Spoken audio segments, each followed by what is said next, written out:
स्वागत है आपका। यह है एक ऐसी कथा जो आपके भीतर की मृत्यु के डर को जला देगी। एक ऐसी कथा जिसमें एक साधारण भिक्षु असाधारण बन जाता है और वह काम कर दिखाता है जो बड़े बड़े राजा महाराजा भी नहीं कर सके। वह मौत को जीत लेता है।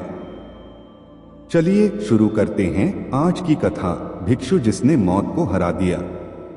श्रावस्ती का एक गांव। बहुत समय पहले की बात है। श्रावस्ती नाम का एक नगर था जहां बुद्ध के कई अनुयायी रहते थे। वहीं एक गांव था, शांत, सरल और गरीब। उस गांव के एक कोने में एक छोटी सी झोंपड़ी थी जिसमें एक भिक्षु रहते थे। उनका नाम था भद्रक। भद्रक न कोई चमत्कारी थे, न कोई शास्त्रार्थ के ज्ञाता, लेकिन उनके पास था ध्यान, मौन और करुणा। हर सुबह वे गांव के बच्चों को आशीर्वाद देते, बुजुर्गों के पैर दबाते और फिर नदी के पास जाकर घंटों तक ध्यान करते। लोग उन्हें पागल समझते थे। कई कहते, अरे यह भिक्षु गांव का समय बर्बाद करता है, न कोई पढ़ाता है, न प्रवचन देता है, बस बैठा रहता है। लेकिन एक दिन सब कुछ बदल गया। महामारी का प्रकोप। गांव में एक अजीब बीमारी फैलने लगी। लोग एक एक करके बीमार पड़ने लगे। बुखार, कंपकंपी और फिर मृत्यु।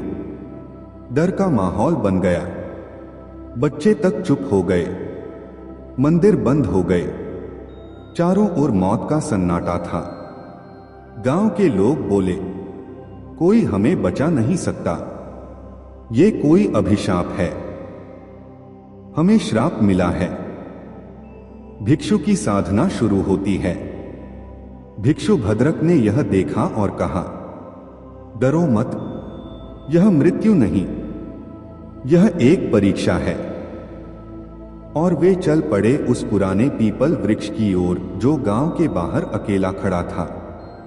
उन्होंने वहां बैठकर संकल्प लिया, मैं 7 दिन तक मौन रहूंगा, अन्न नहीं लूंगा और भीतर की मृत्यु को देखूंगा। लोग डर गए। बोले, महाराज, आप बाहर अकेले मत जाइए, वहां तो मृत्यु मंडरा रही है। भिक्षु मुस्कुराए, मृत्यु कहीं बाहर नहीं है, वह हमारे भीतर है। ध्यान के 7 दिन। दिन 1। भिक्षु ने आंखें मूंद ली। उनके मन में विचार उठे, अगर मैं मर गया तो। लेकिन वे शांत रहे, श्वास पर ध्यान टिकाए रहे। दिन 2। शरीर में कंपन हुआ, जैसे मृत्यु की छाया उनके इर्द गिर्द आ गई हो। लेकिन उन्होंने मन को समझाया, डर मत, देख, बस देख। दिन 3। एक सपना आया, एक काला धुंधला चेहरा जो कह रहा था, तू मुझे जीत नहीं सकता। भिक्षु ने उत्तर नहीं दिया, बस उसे देखा। दिन 4। शरीर जवाब देने लगा, कमजोरी, भूख, प्यास, लेकिन मन अब भी स्थिर था। दिन 5। भिक्षु ने मृत्यु को महसूस किया, उसका रूप, उसका डर, उसकी गति। उन्होंने उसे मित्र की तरह देखा। कहा, अगर तुझे आना है तो आ, मैं तुझे भी अपनाने को तैयार हूं। दिन 6। मृत्यु अब भयावह नहीं रही, वह एक धारा जैसी लगने लगी जो आकर, छूकर बस बह जाती है। दिन 7। सुबह की पहली किरण उनके चेहरे पर पड़ी। उन्होंने आंखें खोली। आकाश साफ था और उनके भीतर भी। उनका मन मृत्यु को पार कर चुका था। गांव में लौटना और चमत्कार। जब वे लौटे तो गांव के लोग चकित थे। वो भिक्षु जो बिना अन्न और जल के 7 दिन बाहर रहा, अब पहले से भी अधिक शांत, तेजस्वी और करुणामयी लग रहा था। लोगों ने पूछा, आपने मृत्यु को कैसे हराया? भिक्षु बोले, मैंने उसे हराया नहीं, मैंने उसे समझा। जिस दिन तुम मृत्यु को विरोधी समझना छोड़ दोगे, वह उसी दिन डरावनी लगना बंद कर देगी। मृत्यु की शिक्षा आत्मविजय। फिर भिक्षु ने सबको एक कथा सुनाई। जब बुद्ध से किसी ने पूछा, मृत्यु का सबसे बड़ा भय क्या है? बुद्ध ने कहा, मृत्यु को दुश्मन मानना। जो मृत्यु को भी प्रेम से देखे, वही सच्चा ज्ञानी है। भिक्षु बोले, मैंने मृत्यु को जीतने के लिए कोई अस्त्र नहीं उठाया। मैंने सिर्फ अपने भीतर के डर को देखा, उसे गले लगाया, और वो डर खुद मर गया।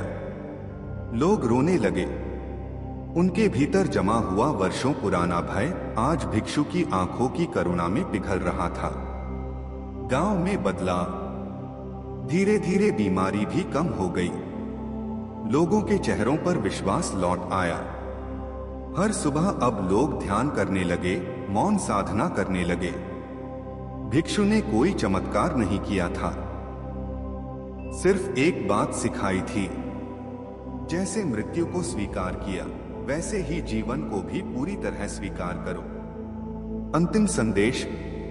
भिक्षु भद्रक अब भी जीवित हैं, न शरीर में पर हर उस व्यक्ति में जो मृत्यु को दुश्मन नहीं, परिवर्तन मानता है। तो जब अगली बार डर लगे, अपनी आंखें बंद करिए और कहिए, मैं तुम्हें देखता हूं, स्वीकार करता हूं और पार कर जाता हूं। अगर ये कहानी आपको छू गई हो तो इसे अपने किसी प्रियजन के साथ जरूर साझा करें।